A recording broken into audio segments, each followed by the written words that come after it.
बिस्मिल्लाहिर्रहमानिर्रहीम। आज हम बात करेंगे टाइप्स ऑफ ऑर्गेनिक रिएक्शंस के। तो ऑर्गेनिक रिएक्शन जो होते हैं वो चार तरह के होते हैं। उसमें जो फर्स्ट वन होता है वो होता है सब्स्टिट्यूशन रिएक्शन या डिस्प्लेसमेंट रिएक्शन, उसको हम कहते हैं। सेकंड नंबर पर जो होता है उसको हम कहते हैं एडिशन रिएक्शन। थर्ड नंबर पर जो होता है उसको हम कहते हैं एलिमिनेशन रिएक्शन। और फोर्थ नंबर पर जो होता है उसको हम कहते हैं रीअरेंजमेंट रिएक्शन। उसमें जो फर्स्ट वाला है उसको हम कहते हैं सब्स्टिट्यूशन रिएक्शन। तो सब्स्टिट्यूशन रिएक्शन कौन सा होता है? तो ये those reaction in which an atom or group of atom attached to a carbon atom in substrate molecule is replaced by another atom or group of atom। तो ये वो वाले रिएक्शन होते हैं जिसमें एक मॉलिक्यूल के साथ सबस्ट्रेट जो होता है उसमें जो एटम या ग्रुप ऑफ एटम होता है वो रिप्लेस होता है किसी दूसरे एटम या ग्रुप ऑफ एटम के साथ रिप्लेस हो जाता है। ऐसी रिएक्शन को हम क्या कहते हैं? सब्स्टिट्यूशन रिएक्शन कहते हैं। तो सब्स्टिट्यूशन रिएक्शन जो होते हैं उसमें की पॉइंट्स क्या क्या होते हैं? तो उसमें सबसे पहले पॉइंट जो होता है वो होता है no change in carbon skeleton.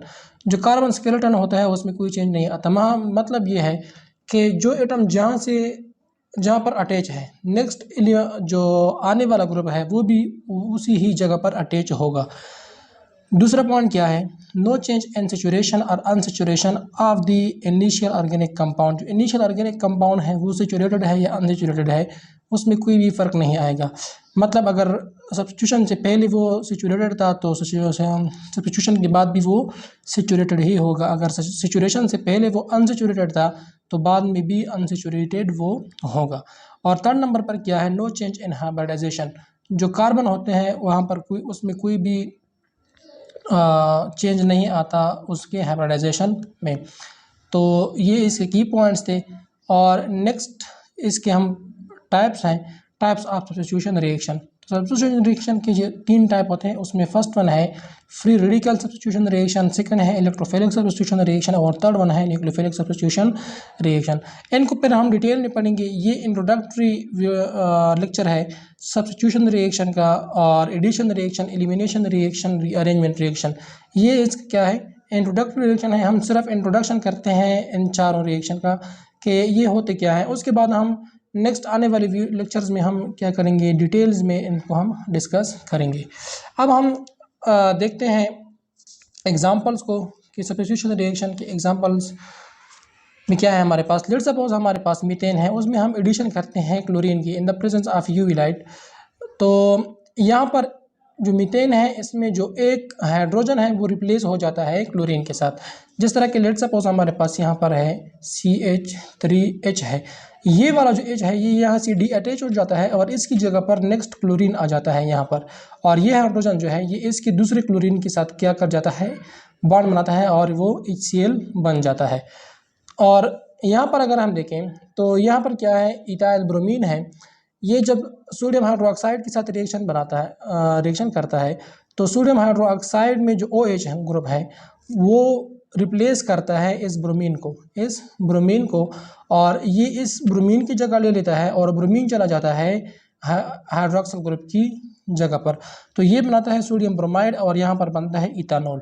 तो यहाँ पर क्या हुआ है? सब्स्टिट्यूशन हुआ है, मतलब एक ग्रुप ने दूसरे ग्रुप को सब्स्टिट्यूट किया है, रिप्लेस किया है एक जगह पर। तो ऐसी रिएक्शन को क्या कहते हैं? सब्स्टिट्यूशन रिएक्शन कहते हैं। नेक्स्ट जो दूसरा टाइप है उसको हम कहते हैं एडिशन रिएक्शन। एडिशन का मतलब क्या है? जमा करना, किसी चीज़ में दूसरी चीज़ को जमा करना। तो एडिशन रिएक्शन कौन से रिएक्शन होते हैं जिसमें एक ग्रुप ऑफ एटम को या एक एटम को हम क्या करेंगे? ऐड करेंगे किसी दूसरे मॉलिक्यूल के अंदर। Those reaction in which the attacking reagent adds up to the substrate molecule without elimination.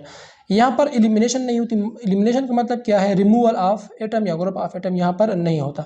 मतलब जो मॉलिक्यूल पहले से मौजूद है उसमें से ही क्या होता है?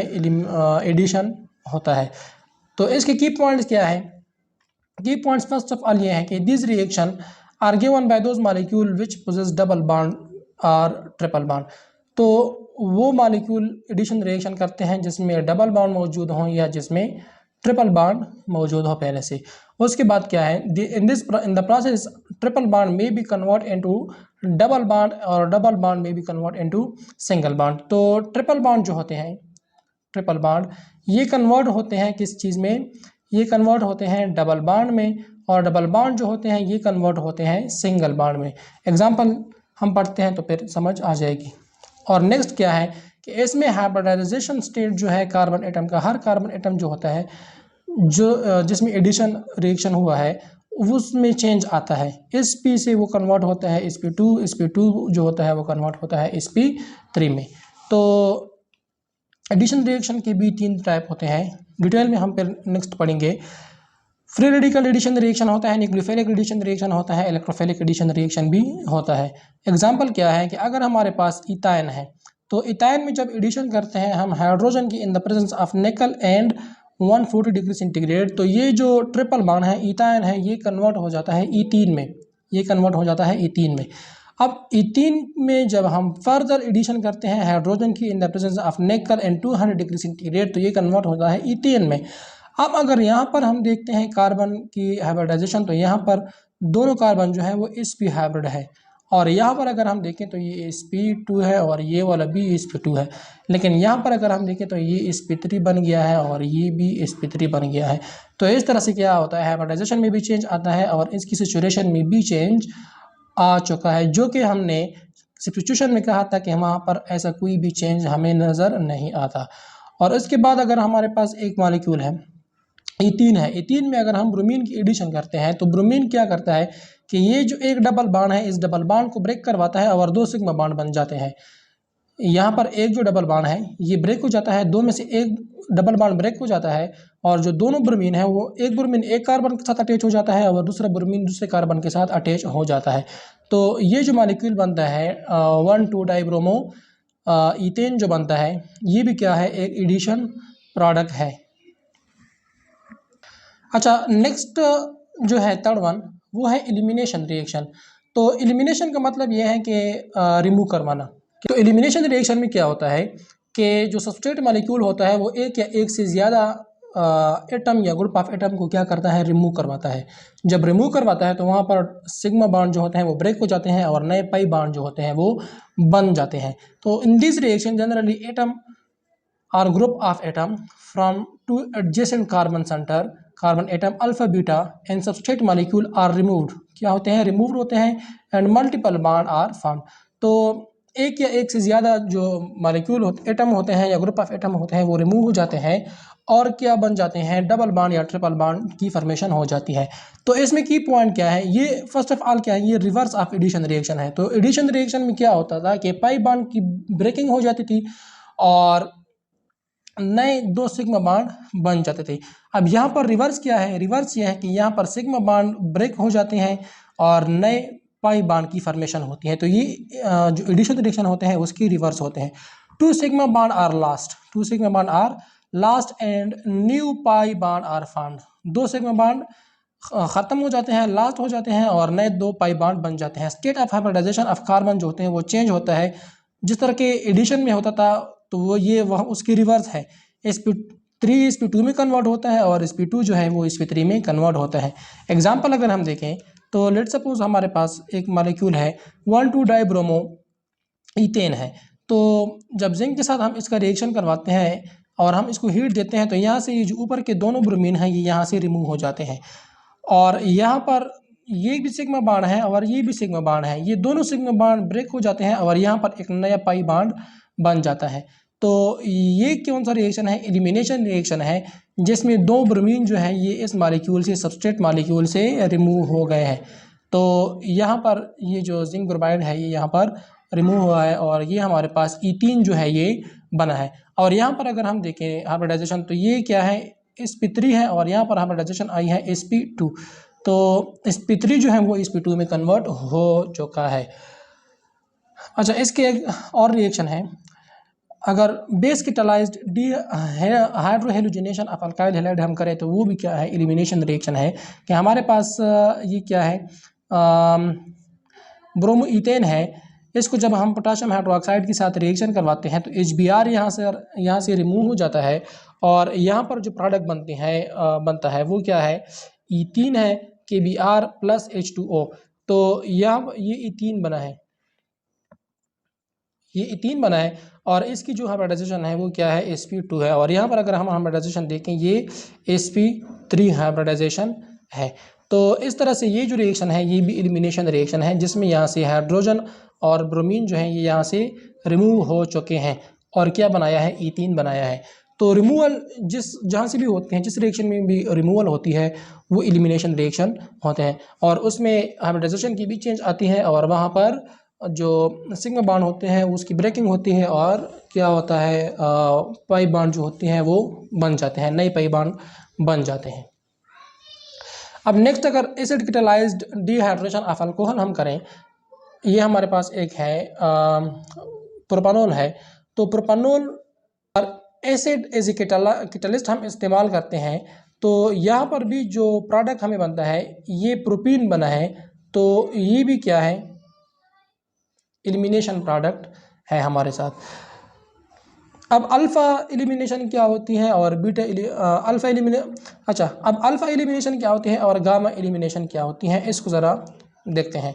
तो अगर रिमूवल ऑफ 2 एटम और group of atom from same carbon atom of the substrate and product is carbon, तो अल्फा एलिमिनेशन वो होती है कि अगर हमारे पास एक कार्बन है, जिस तरह कि ये कार्बन है, अगर इसी ही कार्बन से दोनों ग्रुप लीव कर जाएं, दोनों ग्रुप एक ही कार्बन से रिमूव हो जाएं, जिस तरह कि ये जो कार्बन है इससे ये हाइड्रोजन भी रिमूव हो रहा है और ये क्लोरीन भी रिमूव हो रहा है, तो ऐसी एलिमिनेशन को हम क्या कहते हैं, अल्फा एलिमिनेशन कहते हैं। और इसका जो प्रोडक्ट बनेगा वो क्या बनेगा, कार्बीन बनेगा। तो यहाँ पर ये जो बना है ये क्या है, कार्बीन है, डाइक्लोरोकार्बीन इसको हम कहते हैं। डाइक्लोरोकार्बीन जो होता है ये रिएक्टिव इंटरमीडिएट होता है, जो कि इन्वॉल्व होता है कार्बाइलामीन और राइमर रिएक्शन में। अब गामा एलिमिनेशन क्या होती है, गामा एलिमिनेशन वो होती है कि रिमूवल ऑफ 2 एटम और group from alpha and gamma position other than from adjacent और सेम कार्बन। अगर एटम या ग्रुप ऑफ एटम जो है उसकी रिमूवल हो रही है अल्फा पोजीशन से या गामा पोजीशन से, मतलब एडजेसेंट या सेम एटम से नहीं हो रही, और उसका प्रोडक्ट रिंग बन रहा है, तो उस रिएक्शन को हम क्या कहेंगे, उसको हम कहेंगे गामा एलिमिनेशन रिएक्शन, उसको हम कहते हैं।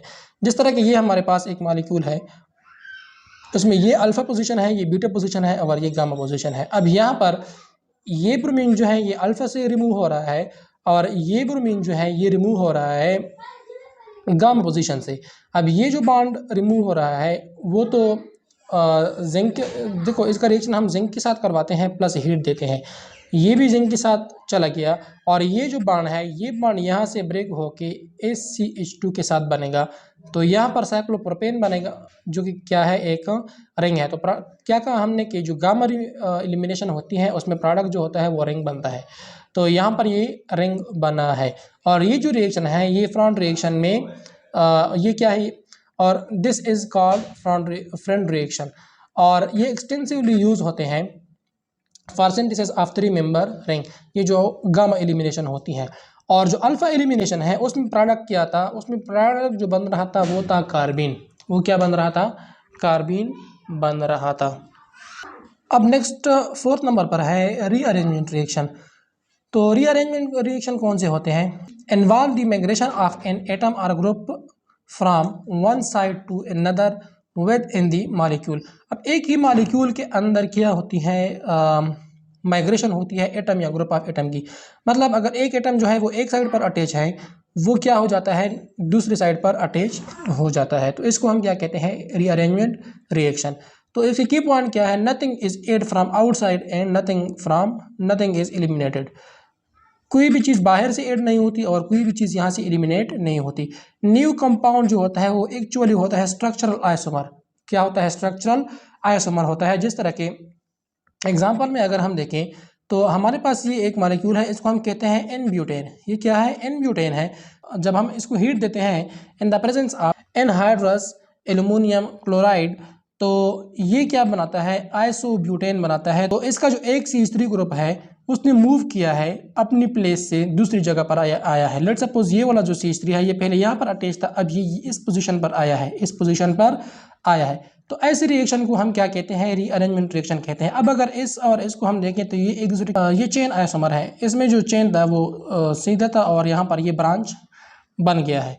अब यहाँ पर नेक्स्ट एग्जाम्पल अगर हम देखें तो ये है अमोनियम साइनाइड है हमारे पास, तो इसको जब हम हीट देते हैं तो ये बन जाता है यूरिया। अब यहाँ पर कार्बन, नाइट्रोजन, ऑक्सीजन, अब यहाँ पर कार्बोनाइल आया है और बाकी सेम ही चीज़ है, ये भी एक दूसरे के क्या है, स्ट्रक्चरल आइसोमर है। इसी तरह से नेक्स्ट एग्जांपल हमारे पास है कि अगर हमारे पास क्या है, फिनाइल एसीटेट है, ईस्टर है, और इसको एनहाइड्रस AlCl3, ये क्या बनाता है, आर्थ्रो एंड पेरा हाइड्रोक्सी EC2 बनाता है। और इसी तरह से नेक्स्ट एग्जांपल है एसिटोक्साइम है, PCl5 के प्रेजेंस में ये क्या करता है, एन मिथाइल एसीटामाइड बनाता है, जो कि एग्जांपल है बेकमैन रीअरेंजमेंट रिएक्शन का, बेकमैन रीअरेंजमेंट रिएक्शन का। तो ऐसी रिएक्शन को हम क्या कहते हैं, रीअरेंजमेंट रिएक्शन कहते हैं, कि जिसमें बाहर से भी कोई चीज़ नहीं आती और रिएक्शन से भी कोई चीज़ बाहर नहीं जाती, लेकिन एक ही रिएक्शन के अंदर क्या होती है, जो प्लेस होती है, ग्रुप होते हैं, वो अपनी जगह को चेंज करवाते हैं। ऐसी रिएक्शन को क्या कहते हैं, रीअरेंजमेंट रिएक्शन कहते हैं।